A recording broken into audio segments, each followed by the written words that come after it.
95% of our life is coming from the programs of life, how to live life that we get in the first 7 years of life. That's why poor people stay poor and rich people stay rich. The movie The Matrix is not science fiction. It's a documentary.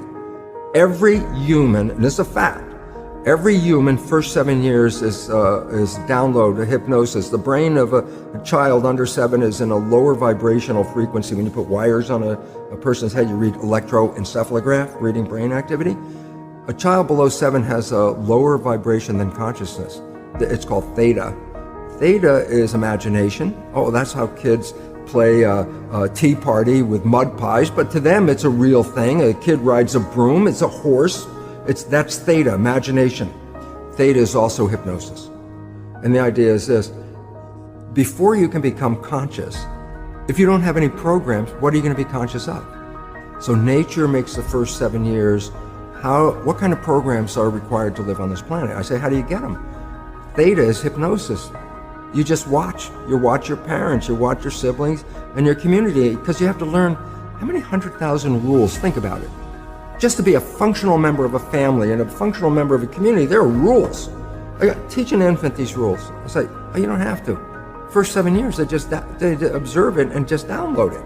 Look, this is not new. I mean, there's the famous book, Rich Dad, Poor Dad. Sure. And basically said you come from a poor family and you could struggle your whole life and try to get rich, but you're not going to make it. And if you come from a rich family, you could be stupid your whole life and make it. Not because it was thinking, but it was unconscious behavior that was downloaded from rich families into kids, which is unconscious. So they're making the right moves unconsciously. If they engage their conscious mind, then they look stupid, but it's unconscious. And that's the same thing with poor people. Poor people have beliefs from the family. Oh, you can't make it, life's a struggle, things are hard, who do you think you are?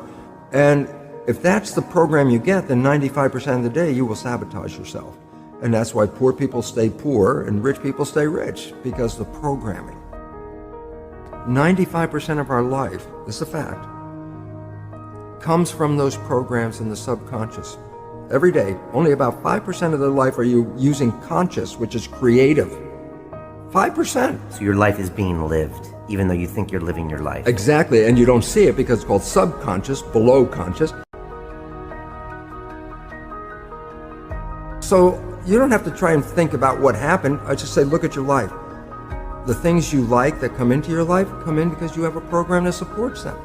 But anything you struggle with, work hard at, put a lot of effort into making it happen, why you're working so hard, inevitably, you have a program that doesn't support that conclusion and you're trying to override the program.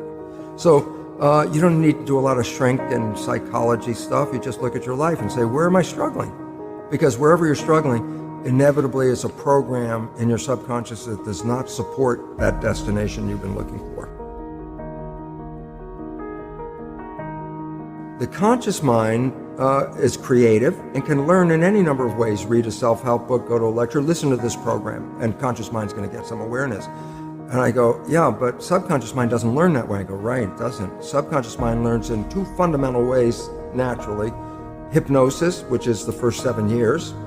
And after age 7, how do you put new programs in?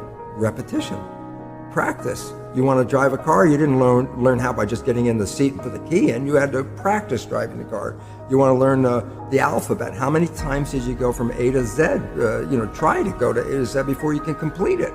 Once you completed it, you didn't have to go back and do it again. So 2 phases. You want to train the subconscious mind, hypnosis, repetition. I like the last one because there's a new phrase that's bandied about called fake it till you make it. Meaning, if you're not a happy person, I say, you want to be a happy person? Then repeat all the time, I'm happy, I'm happy. I say, well, you don't look happy or anything. I say, no, who am I talking to?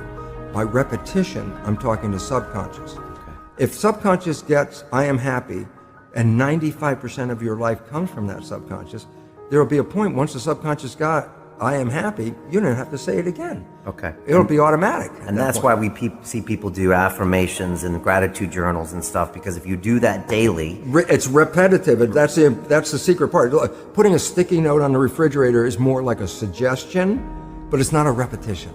So it doesn't work very well.